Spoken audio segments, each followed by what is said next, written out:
मांसाहार करने वाला व्यक्ति, उसके हाथ से देवता कभी एक पुष्प भी स्वीकार नहीं करते। और ठाकुर जी से मिलना वो भूल जाएगी इस जन्म में, तो ठाकुर जी उसको मिलने से रहे। वो जिन जिन लोगों का स्पर्श करता जाएगा, चाहे वो उसके पितृ ही हों, उनको भी ठाकुर जी प्राप्त नहीं होंगे।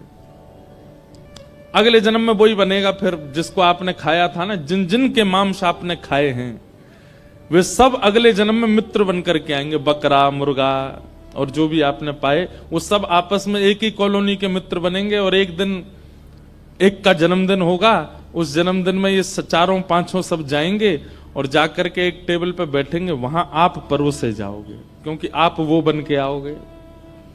मांस आहार है ही नहीं मानवों का। हम केवल अपने स्वाद के लिए, और कई लोग तो प्रोटीन के नाम पर और ना जाने दुनिया भर के ताकतों के नाम पर मांसाहार को और ज्यादा प्रोत्साहित करते हैं। हम आपसे स्पष्ट रूप से कह दें, मांसाहार करने वाला व्यक्ति, उसके हाथ से देवता कभी एक पुष्प भी स्वीकार नहीं करते। उसके द्वारा कभी, अगर वो ऐसा होता है ना कि और दिन खाते, मंगलवार को नहीं खाते। क्यों नहीं खाते? मंगलवार को हनुमान जी का वार है, हनुमान जी के लिए नहीं खाते। सोमवार को नहीं खाते, सोमवार को शंकर जी का वार है। कोई फर्क नहीं पड़ेगा। आप एक दिन भी मांस खाते हो तो आप साल भर के सोमवार मंगलवार पे हनुमान जी आपसे पीट करके ही बैठते होंगे। आपको ऐसा लगता होगा कि शायद उस दिन हनुमान जी यूं कहेंगे कि भाई कम से कम ये मंगलवार को तो नहीं खाता। नहीं भाई, पाप कर्म करने वाला व्यक्ति 365 दिन नहीं करता, 365 में से एक ही दिन करता, पर एक ही दिन का पाप उसके पूरे जीवन पर भारी पड़ता है। इसलिए देवता अगरबत्ती भी स्वीकार नहीं करेंगे, दिया भी स्वीकार नहीं करेंगे, पुष्प भी स्वीकार नहीं करेंगे मांसाहारी व्यक्ति का। और जो श्राद्ध पक्ष आता है, उन श्राद्ध पक्षों में हम अपने पितरों के निमित्त जो भी करते हैं, या फिर अब आप लोग सुनकर के आश्चर्यचकित हो जाओगे, श्राद्ध पक्ष में हमारे पितृ, यदि मांसाहारी व्यक्ति पितरों के लिए तर्पण आदि करता है तो पितृ उसके हाथ से तर्पण स्वीकार नहीं करते। और तो और घर का यदि बड़ा बुजुर्ग चला जाए और उसका संस्कार करने वाला बालक यदि मांसाहारी है, तो उस संस्कार से उस व्यक्ति को भी मुक्ति की प्राप्ति नहीं होगी, वो प्रेत योनि में ही भटकता रहेगा। तो भैया, अपना भी बुरा कर रहे हो, पितरों का भी बुरा कर रहे हो, आने वाली जनरेशन का भी बुरा कर रहे हो। क्यों ऐसा करते हो? किसी जीव को मार करके पाना ये हमारा स्वभाव स्वरूप नहीं है। भारत में मांसाहार लेकर के आए थे मुगल। उससे पहले जहां पर खेती बाड़ी नहीं थी, वहां लोग मजबूरी होकर के कुछ लोग पा लेते थे, पर अधिकतर भारत में सब लोग शाकाहारी। आप जिस महाराष्ट्र की भूमि पर रहते हैं, इस महाराष्ट्र के छत्रपति श्री शिवाजी महाराज, मुगलों के लिए जिन्होंने सर्वस्व न्यौछावर किया कि मुगलों को यहां से दूर किया जाए, वो मुगल लेकर के आए थे मांसाहार। ये दुनिया भर के जीवों को पका करके पाना, उनको मार करके उनका भोजन करना। अरे, अपने हाथ से रक्त निकलता है तो हम घबरा जाते हैं, किसी जीव का रक्त निकालने में हमको पीड़ा नहीं होती। किसी जीव की नार मरोड़ करके काट देना, उसके महाराज, लोग कैसे कैसे कैसे लोग होते हैं। अपना पैर अपना सा लगता है, दूसरे का पैर आप खाते हो तब आपको बिल्कुल पीड़ा नहीं होती। ये निर्दयता का प्रतीक है। मांसाहारी व्यक्ति निर्दयी होता है, और ठाकुर जी से मिलना वो भूल जाएगी इस जन्म में, तो ठाकुर जी उसको मिलने से रहे। वो जिन जिन लोगों का स्पर्श करता जाएगा, चाहे वो उसके पितृ ही हों, उनको भी ठाकुर जी प्राप्त नहीं होंगे। हम तो कल एक बात स्पष्ट कह चुके हैं, ये दो तरफा मत रहिए।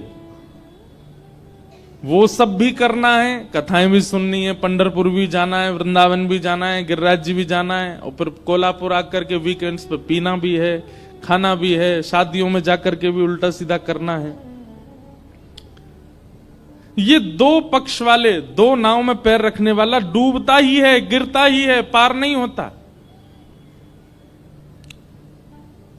अगर वो आपको प्रिय है, उसके बिना नहीं रह सकते, तो फिर उसी में ही रहिए। छोड़ दीजिए मंदिर जाना, पंढरपुर के रास्ते बंद कर दीजिए, कथाओं में आना बंद कर दीजिए, संकीर्तन बंद कर दीजिए, तिलक बंद कर दीजिए। कम से कम वो सब करने के बाद ये स्वीकार करने से आप इसकी अवहेलना मत कीजिए। और यदि एक बार भी पंढरपुर गए हैं, एक बार भी कथा सुनी है, एक बार भी सत्संग किया है, थोड़ा विचार कीजिए। अब भी समय है, छोड़ दीजिए। मत किसी जीव को पाइए, सबका हित कीजिए। ये उचित आहार नहीं है। हम आपसे आज अब और इससे ज्यादा जिद तो कर नहीं सकते हम कि हाथ पांव पकड़ लें, भाई अब नहीं खाओगे तुम। लेकिन एक बात निश्चित मान लीजिएगा, अभी तक मां ने टोका होगा, अभी तक पिताजी ने टोका होगा, बच्चों ने टोका होगा, मित्रों ने टोका होगा कि मत खाओ, पत्नी ने टोका होगा, पर अब एक ब्रजवासी टोक रहा है। और अगर हमारी बात नहीं मानी, हमारी बात नहीं मानी, तो वैसे तो हम कुछ नहीं है, सामान्य बालक हैं, लेकिन ब्रज के जन्मे हैं, हमारी बात नहीं मानी तो ब्रज को लाला आपसे कभी प्रसन्न नहीं रहेगा। इसलिए यहां से बाहर लोग जो हैं वो तो फ्री हैं, पर यहां जो सभा में बैठे हैं और जो लोग आ रहे हैं धीरे धीरे भी, जिन्होंने सुनी नहीं है ये बात, वो भी अगर सेवन करते हैं और नहीं छोड़ेंगे तो इसका परिणाम उचित नहीं होगा। परिणाम बंधु उचित क्या नहीं होगा, पता क्या होता है?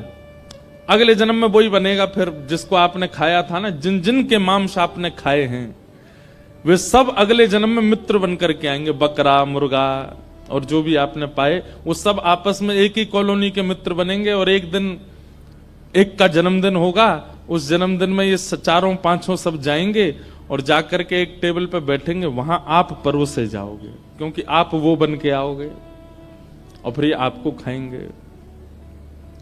अब हमको इससे ज्यादा कुछ कहना नहीं है, नहीं तो भक्त चरित्र चल रहा है, क्यों हम खीर में नमक डालने का काम करें। पर किसी ने निवेदन किया है तो इसका मतलब पीड़ा ज्यादा है। किसी ने निवेदन किया है मंच पर, हमसे किसी ने कोई प्रश्न नहीं किया, किसी ने कोई जिज्ञासा नहीं की, पर निवेदन हाथ जोड़ के किया है, इसका मतलब है कि ये बहुत ज्यादा फैल रहा है। एक बात हमारी मान लीजिएगा, आप अपनी सारी इंद्रियों को भले ही बेकाबू होने दीजिए, लेकिन जीव को अपने वश में कर लीजिए। जितम सर्वम जिते रसे, अगर किसी ने अपनी रसना को जीत लिया वो सबको जीत लेगा, वो विश्व विजयी बन जाएगा। और जिसने रसना को नहीं जीता वो उसकी आंखें भी मटकेंगी, उसके कान भी दूषित सुनने में रुचि रखेंगे, उसके हाथ भी स्पर्श के अधिकारी, स्पर्श की खोज में रहेंगे। जिसकी जीव वश में नहीं है उसकी सारी इंद्रियां उसके हाथ से निकल जाएंगी। इसलिए इस जीव से एक बार विट्ठल कहा है, इस जीव से एक बार राम कृष्ण हरि कहा है। चलो विट्ठल कह दिया, रामकृष्ण हरि कह दिया, पर इस जीव से एक बार श्री राधा कहा है। अब इस जीव का दायित्व बनता है आपका कि इस जीव पर कुछ भी असद वस्तु ना जाए। नहीं तो नाम लेना जहां पुण्य का कार्य होता है, नाम लेना जहां भक्ति का स्वरूप होता है, आप लोगों का नाम लेना पाप हो जाएगा। आप किशोरी जी का नाम लेते हो और फिर इसी जीव पर कुछ अशुद्ध वस्तु लेते हो। किशोरी जी तो हमारी बड़ी भोली हैं, वो तो कुछ कहेंगे नहीं, पर ठाकुर जी सुदर्शन चक्र भेजेंगे कौ देना। और ठाकुर जी का सुदर्शन चक्र कलयुग में पता कैसे आता है? ऐसा नहीं कि सर धर से अलग कर दिया, वो तो सतयुग त्रेता द्वापर में होता है। कलयुग में तो सुदर्शन चक्र आता है आर्तों के रूप में, पीड़ाओं के रूप में, कष्ट के रूप में, विपत्तियों के रूप में। अच्छा, कई बार ऐसा होता है कि हम पे विपत्ति आए हम सह लेंगे, लेकिन ठाकुर जी ऐसा सुदर्शन चक्र चलाते हैं, आपको विपत्ति नहीं देंगे, जिनसे आप प्रेम करते हो उनको विपत्ति देते हैं, उनको कष्ट देना प्रारंभ करते हैं। क्यों? बोले भाई तुम अपने आचरण को नहीं सुधार पाए। इसलिए हमारी प्रार्थना है आपसे, मांस और वो सफेद सफेद जो गोल गोल आता है वो और मदिरा, इनका सेवन मत कीजिए। आपको एक बार को, वैसे तो कई लोग हो सकता है मेरी इस बात से नाराज भी हो जाएं, कथा सुनने वाले लाइव में, पर प्याज लहसुन खाने से पाप नहीं लगता। हां, यह होता है कि अगर आप भक्ति साधन में हो तो भक्ति साधन में आपकी बढ़ोतरी नहीं होगी अगर आप बहुत ज्यादा प्याज लहसुन का सेवन करते हो, क्योंकि वो तामसी वस्तु है ना, उससे आप भाव नहीं प्रकट कर पाओगे हृदय में। कथा सुनते हैं, नेत्र बंद हो जाएं, सजल हो जाएं, ये स्थिति आपकी नहीं बन पाएगी, क्योंकि वो तामसी भोजन है। कहीं ना कहीं दुर्गंध आपके मन में, बुद्धि में बनी रहती है। बाकी उससे पाप लगेगा ऐसा नहीं है, पर ये तो पाप है। इसलिए हमारी प्रार्थना भैया, मत पाइए, मत खाइए। ये जो वस्तुओं पर लाल चिन्ह होता है ना, उसमें वो होता है अंडा, वो भी मत पाइए। अब कम से कम कथा सुन रहे हैं, भक्त चरित्र सुन रहे हैं, तो अब तो आप लोगों को त्याग करना है। वैसे तो यहाँ अधिकतर संख्या उनकी होगी जो नहीं खाते हैं, पर अगर उनके कोई मित्र खाते हैं, प्रिय खाते हैं कुछ, उनको ये वीडियो काट के दिखा देना भैया। काय को अपने माता पिता का अनहित कर रहे हो, मत पाइए। तो ये बस इतना ही हम जिद कर सकते हैं, और इससे ज्यादा क्या जिद कर दें बताओ। हाथ पाम तो पकड़ेंगे नहीं। बाकी आप सबका जीवन निज है। बंबई आदि शहरों के लोग तो यही कहते हैं, हमारा निज जीवन, माई लाइफ माई रूल्स। आप कौन होते हो इंटरफेयर करने वाले? कोई नहीं है भैया, खाओ, दका दक खाओ, खूब आनंद से खाओ। फिर कई लोग कुतर्की होते हैं, वो बलि प्रथा लेके आ जाएंगे। अरे हमारे धर्म में भी तो बलि होती है, यूं होता है, त्यों होता है, यहाँ पे ये करते हैं, वहां पे ये करते हैं, उन्होंने भी तो खाया था, ये भी तो किया था। अरे अब उसके लिए तो फिर अलग से एक संवाद करें, भक्त चरित्र क्यों सुने? उसके लिए तो अलग से एक संवाद होना चाहिए।